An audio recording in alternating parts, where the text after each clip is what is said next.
La Sambrienne vient d'inaugurer 14 nouveaux logements publics à Couillet, dans le quartier des Fiestos. Ces nouvelles constructions leur permettent d'optimiser toutes les parcelles de terrain, mais aussi de répondre aux besoins importants. Un budget d'un peu plus de 2 millions d'euros a été dédié à ces nouvelles infrastructures qui semblent être une innovation pour la société de logement de services publics de Charleroi et de Gerpine. Clairement, ici, on est vraiment dans le nouveau modèle. Ce que moi j'aime appeler le nouveau modèle du logement public avec une attention particulière sur l'isolation. On est sur 20 cm d'épaisseur en termes d'isolation, en termes de façade. Une isolation également phonique, parce que souvent les locataires se plaignaient d'entendre les voisins et ceci, cela. Ici, on a vraiment fait un travail attention.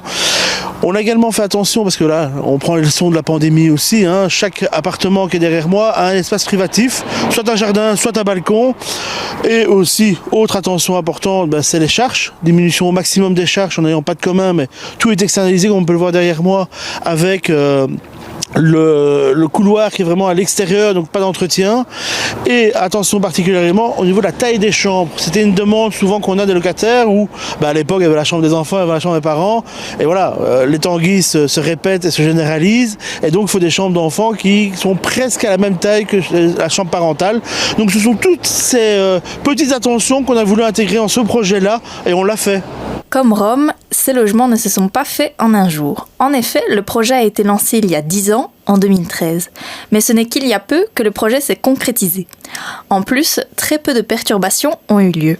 Il a commencé il y a 2 ans, oui. Donc, il y a eu une phase administrative qui était un peu longue, puis il y a eu le Covid qui est passé par là aussi, qui n'a pas aidé forcément.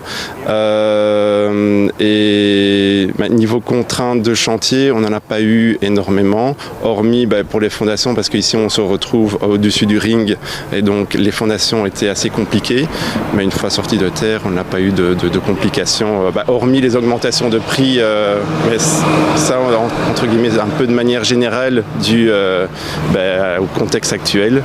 Mais sinon, le chantier dans l'ensemble s'est très bien déroulé.